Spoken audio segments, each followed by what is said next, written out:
cases against the government. About 25,000 cases have been filed for bill payments, which is unprecedented. The sheer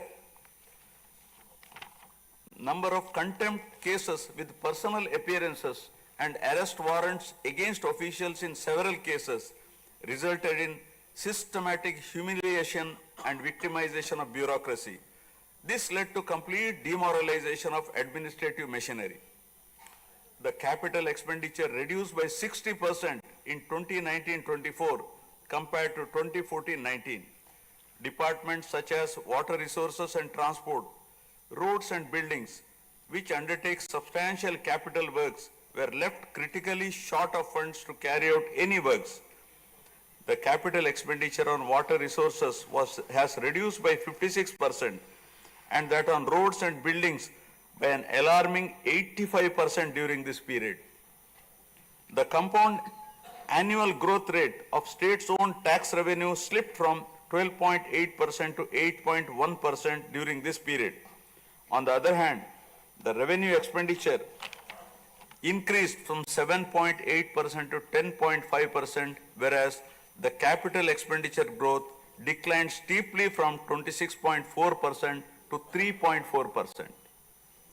Lower share of capital expenditure to public debt occurred during the period 2019 to 24 is a clear indicator that the government met revenue expenditure also through borrowed funds. The CAGR in per capita debt has been higher at 14%, while the CAGR in per capita income is only 9.7%. This reflects the fiscal profligacy of the previous regime as no capital formation took place. The Amaravati capital region, envisioned as the focal point of growth for the nascent state of Andhra Pradesh, was totally destroyed. With an attempt to scrap the Amaravati dream, the government confused the people with its malicious three capital cities idea under the guise of decentralized governance. During the period 2019-24, no irrigation project, no industries, no infrastructure relating to roads, buildings, hospitals, drinking water was taken up. Cancellation of MOUs in energy sector and other infrastructure projects further demonstrated the negative attitude of the government. Such disastrous decisions, unmindful of consequences, have led to unrest among the youth and job aspirants.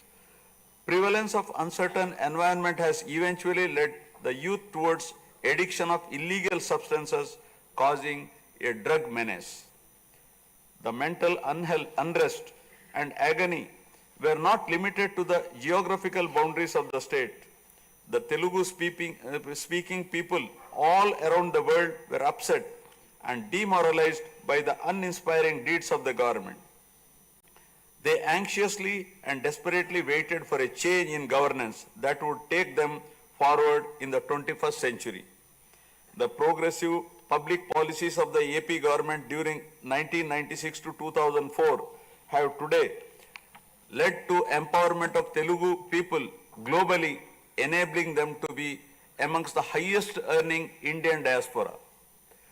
The condemnation of demolition approach of the previous government by the people of the state, NRIs and other supporters, culminated in a change in government. A huge and historic mandate has been given to the NDA, hitting an unprecedented 93% strike rate, thus reaffirming faith in democracy.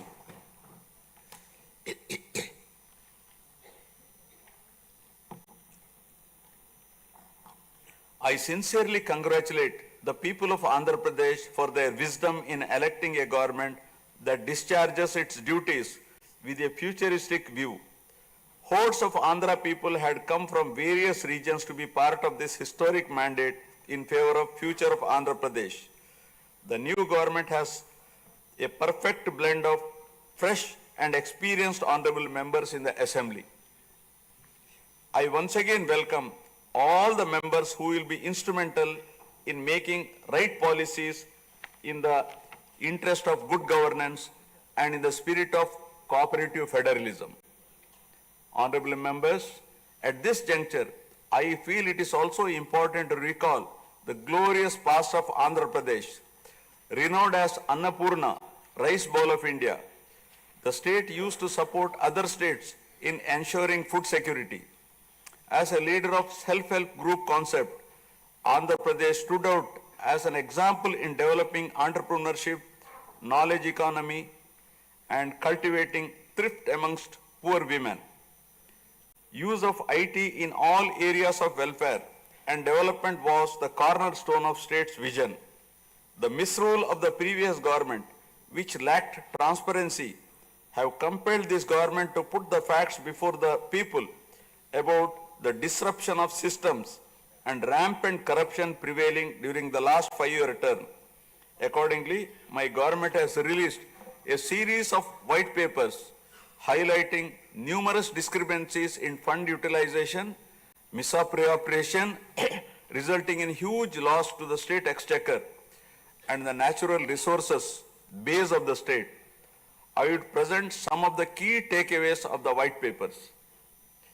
Completion of Polavaram, the lifeline of Andhra Pradesh, is of the highest priority. The Polavaram project has been completely derailed. Introduction of reverse tendering and cancelling the agreed contracts have caused an irreparable damage not only to the project but also to the concept of interlinking of rivers and irrigating every acre of land. Unilateral announcement of 3 capitals for the state resulting in 1,631 days of farmers' protest. Modification of jurisdiction of the Capital Region Development Authority to 6,993 square kilometers. Shelving preparation of regional master plans. Completing the land acquisition in only 191 acres are some of the events that halted the progress of CRDA. This led to a potential loss of about 7 lakh jobs and estimated loss of wealth of about rupees 2 lakh crore along with loss of investment and growth opportunities. Andhra Pradesh, which enjoyed the distinction of being the first state in the country to have introduced reforms in the power sector in 1990s, had achieved energy sufficiency from 1996 to 2004. After bifurcation, the state faced an energy deficit of 22.5 MU per day. Again, by bringing second generation's reforms in energy sector and promoting renewable energy, the state became energy surplus by 2018. The state has witnessed an irreparable damage in the recent past. State energy sector has also suffered huge losses to the tune of rupees 1,29,503 crores during the period 2019 to 24. Misappropriation of natural resources such as land, mines and minerals and forests has been widespread. Land grabbing, misappropriation in allotment of house site pattas, violations in land allocation, assignment of land to ineligible beneficiaries, and resurvey and AP Land Titling Act 2023 have completely eroded the confidence of the people during 2019-24. Put together, an amount of rupees 35,576 crore covering 1.7